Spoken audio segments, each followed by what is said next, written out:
नमस्कार छात्र छात्राओं। द्वितीय वर्ष भूगोल के द्वितीय प्रश्न पत्र का अध्ययन हम लोग कर रहे हैं ऑनलाइन कक्षाओं द्वारा। आज हम आर्थिक गतिविधियों और उनके वर्गीकरण पर थोड़ी सी चर्चा करेंगे। आर्थिक गतिविधियां, जैसा कि पहले मैंने चर्चा की है, आर्थिक गतिविधियां या वे क्रियाएं होती हैं जिनके द्वारा हमें जीविकोपार्जन के लिए साधन मिलते हैं। जीविकोपार्जन तीन चीजें महत्वपूर्ण हैं हमारी: रोटी, कपड़ा और मकान। यानी हमें भोजन मिलता है, शेल्टर मिलता है और पहनने के लिए जो वस्त्र मिलते हैं। और यह हमें सीधे कमोडिटी के रूप में भी मिल सकता है और हमें पैसे के रूप में भी मिल सकता है। यानी अगर हम पैसा अर्न करेंगे तो उससे हम ये सब खरीद सकते हैं, या ये सामान सीधा विनिमय द्वारा भी हम प्राप्त कर सकते हैं। अब जब मनुष्य जैसे ही अपना जीवन प्रारंभ किया, उसी समय से उसने आर्थिक गतिविधियां करना शुरू कर दी, क्योंकि भोजन की आवश्यकता उसको रोज पड़ती है। अब भोजन वो सीधा प्रकृति से लेने लगा, यानी आर्थिक गतिविधियों की शुरुआत प्रकृति से हुई। पहले वह भोजन के लिए शिकार करता था, कंदमूल फल इकट्ठे करता था, अपने वस्त्रों के लिए पेड़ के पत्तों और पेड़ों की छालों पर निर्भर करता था, और आवास भी वो उन्हीं घास फूस और पेड़ पौधों से मिलकर बना लेता था। तो ये जो कार्य थे उसके, भोजन, कपड़ा और मकान हासिल करने के लिए जो क्रियाएं वो करता था, वो सब आर्थिक गतिविधियों के अंतर्गत आती है। आज भी विश्व में कई सारे ऐसे दुर्गम स्थल हैं जहां मनुष्य इस प्रकार की गतिविधियां प्रकृति से सीधा संपर्क में रह के करता है। तो वह आज आज तक भी मनुष्य की जो सारी क्रियाएं हैं जिनसे उसको अर्निंग होती है, जिससे उससे कुछ आय प्राप्त होती है, वो सभी आर्थिक गतिविधियों के अंतर्गत आती है। और आय प्राप्त करके वो क्या करेगा? सबसे पहले अपने आवश्यकताओं की पूर्ति करेगा और उसके बाद अपनी उच्चतर आवश्यकताओं पर ध्यान देगा। तो मौलिक जो तीन आवश्यकताएं हैं, रोटी, कपड़ा, मकान, वो उसकी आर्थिक गतिविधियों द्वारा पूरी होगी। अब हम बात करते हैं आर्थिक गतिविधियों के वर्गीकरण की। सामान्यतः आर्थिक गतिविधियों को 3, 4 या 5 वर्गों में बांटा जाता है। मूल रूप से हम इसको 4 वर्गों में बांट सकते हैं: प्राथमिक आर्थिक क्रिया, द्वितीयक आर्थिक क्रिया और तृतीयक आर्थिक क्रिया, और लास्ट में चतुर्थक आर्थिक क्रिया। कुछ विद्वान इसे पंचम आर्थिक क्रिया भी बताती हैं, मगर मूल रूप से जैसे जीन गॉटमैन ने बताया, 4 बड़ी आर्थिक क्रियाएं होती हैं।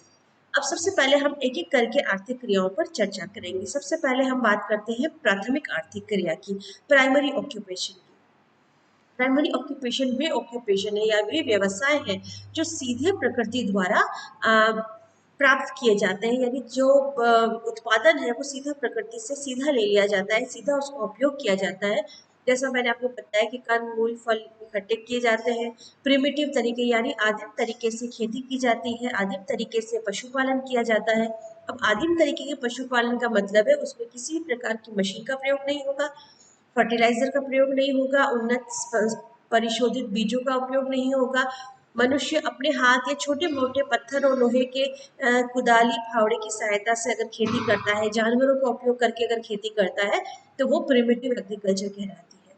तो आदिम प्रकार से खेती करके, आदिम ढंग से पशुपालन करके, आदिम ढंग से, अब आदिम पशुपालन का मतलब है जिसमें कोई वर्ण संस्करण नहीं किया जाएगा, यानी जो पशु है प्रकृति द्वारा प्रदत्त उन्हीं का पालन किया जाएगा। आजकल आप जानते हैं क्रॉस ब्रीडिंग कराई जाती है, उन्नत प्रकार के पशु उत्पन्न किए जाते हैं जो अधिक आपको दूध दे, अधिक ऊन दे, इस प्रकार के पशुओं का उपयोग होता है। तो सीधा आपकी प्रकृति द्वारा आपके संसाधन लिए जाते हैं। आदिम तरीके से मछली पकड़ी जाएगी, आदिम तरीके से ही, यानी सीधा मनुष्य अपनी शक्तियों का प्रयोग करके ही जो शिकार करेगा, इन सभी कामों को आदिम कहा जाता है। तो आप कौन कौन सी गतिविधियां हुई आदिम प्राथमिक में? कृषि, पशुपालन, वन उत्पादन एकत्रीकरण, शिकार, मछली पकड़ना, ये सारी जो गतिविधियां हैं सभी किस प्रकार की हैं? आदिम प्रकार की। आदिम प्रकार से अर्थ है हमारा जिसमें किसी प्रकार की मशीनों का या उन्नत तकनीक का उपयोग नहीं किया जाता है, और उससे जो भी उत्पादित होता है उसका उपयोग मनुष्य या तो स्वयं खाने और उपयोग करने में इस्तेमाल करता है, या उसको विनिमय द्वारा दूसरे को देकर दूसरी वस्तु में प्राप्त करता है। यानी उसका कोई व्यापारिक उपयोग नहीं होता है, उसको या तो विनिमय द्वारा, मान लीजिए उसके पास अधिक फल है तो वो अपने फल देकर उसके बदले अनाज ले लेगा, या उसके पास अधिक जानवर किसी का शिकार कर लिया है तो वो शिकार को बांट के अपनी दूसरी आवश्यकताएं पूरी कर लेगा। इस प्रकार अगर वो आदिम तरीके से अपनी आवश्यकता पूरी करता है तो वो प्राथमिक व्यवसाय उसका कहलाता है, प्राइमरी ऑक्यूपेशन कहलाता है। इस प्रकार के व्यवसाय कहाँ किए जा रहे हैं विश्व में? इस प्रकार के जो व्यवसाय किए जा रहे हैं, इस प्रकार के जो कार्य किए जा रहे हैं, मनुष्य के प्रारंभ से किए जा रहे हैं, परंतु अब इनका दायरा बहुत सीमित होता जा रहा है। सीमित दायरा होने की वजह क्या है कि अधिकतर जो क्षेत्र है वो उन्नत तरीके उपयोग में लाने लगे हैं, उन्नत तकनीक का इस्तेमाल करने लगे हैं। आदिम तकनीक जहाँ इस्तेमाल की जा रही है वो या तो ध्रुवीय इलाके हैं, यानी ध्रुवों के पास वाले इलाके जहाँ एस्किमोज रहते हैं, या फिर वो विषुवत रेखा के इलाके हैं, कांगो बेसिन है, अमेजन बेसिन है, जहाँ पर बहुत अधिक आर्द्रता है, बहुत ज़्यादा मनुष्य को संसाधन का विकास नहीं है, विकास की अवस्था प्राप्त नहीं की है। तो विषुवत रेखीय क्षेत्र है, उष्ण मरुस्थल है, जैसे थार का मरुस्थल हुआ, आपका अरब का, सोमालिया का, इथोपिया वाला क्षेत्र हुआ, ये सारे मरुस्थल है। सहारा मरुस्थल है, गोबी का मरुस्थल है। ऐसे बड़े जो मरुस्थल हैं गर्म ठंडे जो मरुस्थल हैं, उत्तर में कई सारे ठंडे मरुस्थल हैं जहाँ पर प्रकृति द्वारा ज़्यादा सुविधाएं प्रदत्त नहीं की गई है, मनुष्य ने ज़्यादा विकास नहीं किया है, तकनीक का ज़्यादा पहुँच नहीं है, उन सभी जगहों पर आज भी मनुष्य प्रिमिटिव स्थिति के अंदर रह रहा है। कई सारे अविकसित राष्ट्र ऐसे हैं जिन्होंने अभी तक विकास की अवस्थाओं को प्राप्त नहीं किया है, जिसमें अधिकतर अफ्रीकी राष्ट्र आते हैं।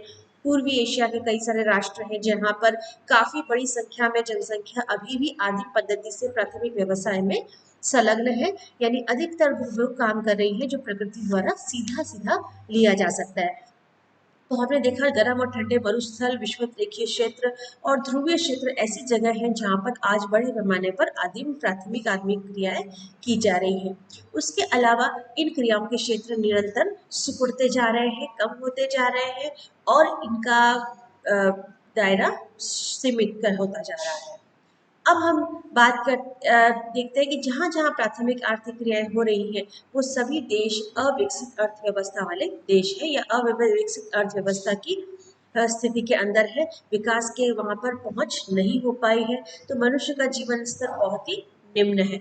यानी वो सभी देश, वो सभी क्षेत्र जहाँ प्राथमिक आर्थिक क्रियाएं हो रही है वो सभी निम्न जीवन स्तर वाली जगह है जहाँ पर मनुष्य के जीवन में कुछ विकास नहीं हो पाया है और मनुष्य सीधा सीधा प्रकृति द्वारा अपनी आवश्यकताओं की पूर्ति। तो हमने देखा कि ये सब वो जगह है जहाँ प्राथमिक आर्थिक क्रियाएं की जा रही है। अब आप बात करते हैं द्वितीयक आर्थिक क्रिया की। द्वितीयक आर्थिक क्रिया क्या है? प्रकृति द्वारा जो कुछ मिल रहा है, क्या मिल रहा है? वन उत्पादन मिल रहे हैं, कृषि फसलें मिल रही हैं, खनन से आपको मिनरल्स मिल रहे हैं, आपको पशु मिल रहे हैं, मछलियाँ मिल रही है, जो कुछ आपको प्रकृति द्वारा मिल रहा है, आप उसको तकनीक द्वारा परिष्कृत और परिमार्जित करके अधिक उपयोगी इस वस्तु का अगर उत्पादन कर देते हैं तो वो सभी कार्य द्वितीयक आर्थिक क्रिया के अंदर सम्मिलित किए जाते हैं। वो प्रकृति से अलग नहीं है, परंतु हम प्रकृति से जो कुछ मिल रहा है उसको सीधा सीधा ग्रहण करने की अपेक्षा अगर उसको परिमार्जित करते हैं, अगर उसमें परिवर्तन करते हैं और उसको अधिक उपयोगी और अधिक एफिशिएंट बना लेते हैं तो वह द्वितीयक आर्थिक क्रिया कहलाता है। अब द्वितीयक आर्थिक क्रिया में उद्योग सारे प्रकार के लघु उद्योग, कुटीर उद्योग से लेकर मध्यम दर्जे के उद्योग, बड़े उद्योग, भारी उद्योग, सभी प्रकार के उद्योग जो है वो द्वितीयक आर्थिक क्रिया में, यानी जो लोग औद्योगिक उत्पादन में संलग्न हैं, औद्योगिक उत्पादन कर रहे हैं, किसी भी प्रकार का उत्पादन जिसके अंदर प्रकृति द्वारा प्रदत्त वस्तुओं में परिमार्जन किया जा रहा है, उसको परिष्कृत किया जा रहा है और उसकी उपयोगिता को बढ़ाया जा रहा है, वो सभी क्रियाएं औद्योगिक क्रिया कहलाती है। और सारे उद्योगों में काम करने वाले जो लोग हैं वो द्वितीयक आर्थिक क्रिया के अंदर सम्मिलित हो जाते हैं, यानी वो सभी चीजें द्वितीयक आर्थिक क्रिया कहलाती हैं। अब द्वितीयक आर्थिक क्रिया में न केवल उद्योग बल्कि उन्नत तकनीक से करने वाली खेती, उन्नत तकनीक से होने वाला पशुपालन, उन्नत तकनीक से खनन, उन्नत तकनीक से होने वाले शिकार और मछली पकड़ना, ये सभी कुछ द्वितीयक आर्थिक क्रिया में सम्मिलित होते हैं। अगर आप पशुपालन करते हैं और आप वर्ण संस्करण कराते हैं यानी उनकी क्रॉस ब्रीडिंग कराते हैं, अगर ऐसे पशु आप पैदा करवाते हैं जो अधिक दूध देते हैं, अधिक ऊन देते हैं या अधिक मांस देते हैं, उनको आप विशेष प्रकार का खाद्य देते हैं, विशेष प्रकार की दवाइयों द्वारा उनको आप परिष्कृत कराते हैं, तो यह प्रकार का पशुपालन भी प्राथमिक आर्थिक क्रिया नहीं होगा। अगर आप ट्रैक्टर का प्रयोग करते हैं, बीजों का उन्नत बीज इस्तेमाल करते हैं, तो आपकी कृषि प्राथमिक आर्थिक क्रिया न कहलाकर विशेषीकृत आर्थिक क्रिया कहलाएगी और वह द्वितीयक की श्रेणी में आएगी। आजकल जिस तरह की माइनिंग की जाती है, बड़े बड़े शिप्स के द्वारा मछली पकड़ी जाती है, वो कोई भी प्राथमिक आर्थिक क्रिया की श्रेणी में नहीं आता। ये सभी कार्य द्वितीयक आर्थिक क्रिया की श्रेणी में आता है। तो हमने देखा कि प्राथमिक और द्वितीयक में अंतर क्या है। दोनों प्रकृति द्वारा ले रहे हैं, मगर एक में तकनीक का उपयोग हो रहा है और एक में तकनीक का उपयोग नहीं हो रहा है। एक में परिष्करण किया जा रहा है, परिमार्जन किया जा रहा है, और एक में परिमार्जन और परिष्करण न किया जाकर सीधा प्रकृति द्वारा चीज का सीधा सीधा उपभोग किया जा रहा है। तो यह बेसिक डिफरेंस है प्राइमरी और सेकेंडरी।